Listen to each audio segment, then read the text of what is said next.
महापौर सौम्या गुर्जर को निलंबित करना एक साजिश।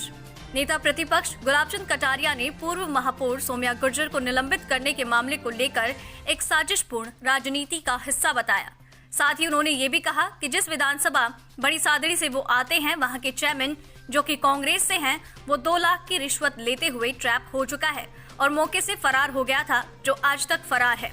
लेकिन सरकार उनको क्यों गिरफ्तार नहीं कर पाई?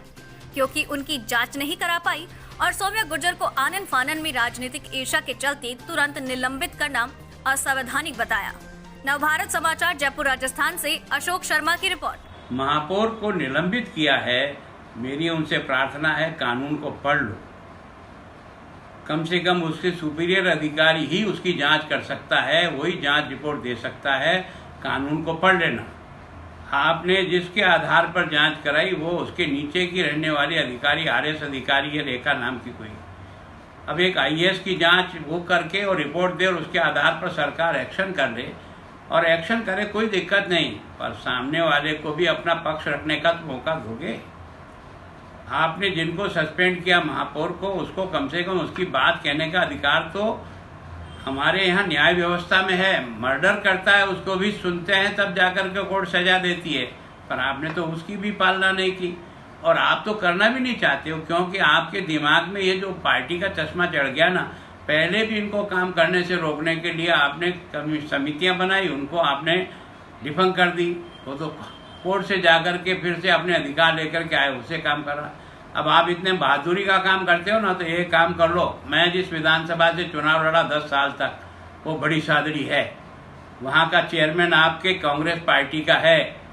उसने पैसा देने के लिए 2 लाख रुपए की रिश्वत अपने साला जी से बैंक के बाहर, जब पेमेंट हुआ उसका 4 लाख का बिल का, तो 2 लाख वहाँ लिए थे और वो वही टैप हो गया था।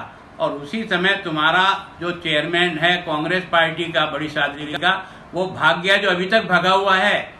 उसकी जांच करके उसको सस्पेंड करने की बहादुरी आप नहीं कर सकते हो, केवल बीजेपी की है। और इसके कारण से बिना कानून की प्रक्रिया पूरे करके जिस प्रकार से आपने किया ना, ये आपने लोकतंत्र की अनादर किया है।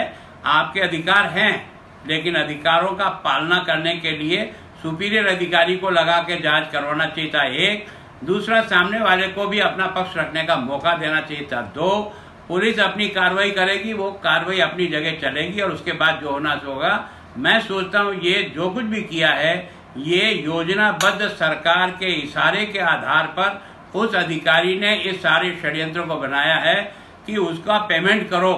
मैं सोचता हूँ कि जो कंपनी यहाँ सफाई का काम कर रही थी, जिसको ये ठेका मिला हुआ था, उसका कई ऑब्जेक्शन लगे हुए हैं, जिसमें कई पैसा उनको काटना था।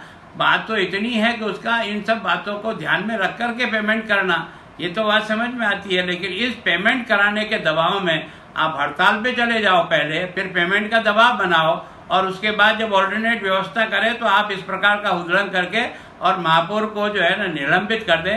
ये किस प्रकार की प्रक्रिया है? मैं सोचता हूँ आपको कानून से भी लड़ेंगे और सड़क पर भी लड़ेंगे, इस बात का ध्यान रख लेना।